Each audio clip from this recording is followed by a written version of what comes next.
Health chiefs ignored legal guidelines by failing to report the death of a 10-year-old girl linked to contaminated water to the Crown Office. NHS Greater Glasgow and Clyde, NHSGGC, has still not contacted the procurator fiscal to report Millie Main's death, despite details emerging about the tragedy's alleged links to an infection from dirty water at the Royal Hospital for Children, RHC. Millie died on August 31, 2017, having contracted Stenotrophomonas in her line used to administer medicines. A whistleblower said the bacteria had been in water at the RHC, and a report from 2018 said the same bacteria was associated with more than a dozen water-related infections in children. Her family were not told at the time that the bacterial infection was linked to contaminated water at the hospital, or that it was a cause of her death.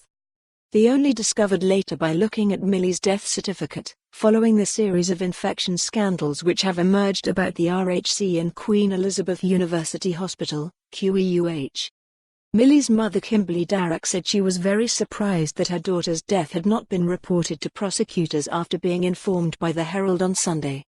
She said, "Nobody explained to us the possible cause of Millie's death at the time.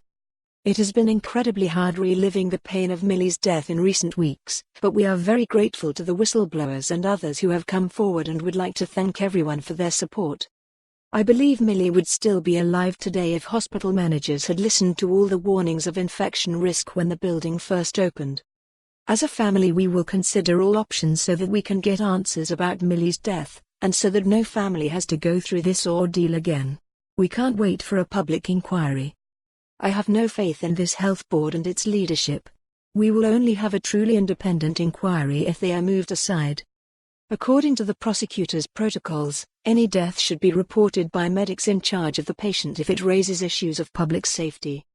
A report by clinicians in 2017, detailed by a newspaper 2 weeks ago, revealed that there were 26 cases of infections potentially linked to contaminated water on the same ward as where Millie was being treated. Crucially, guidelines clearly state that where, at any time, a death certificate has been issued and a complaint is later received, which suggests that an act or omission by medical staff caused or contributed to the death, that death should be reported to the procurator fiscal. A death can also be reported when the circumstances might indicate fault or neglect on the part of medical staff, or where medical staff have concerns regarding the circumstances of death. Other health boards' own policy documents state. For more on this story, visit the news article link.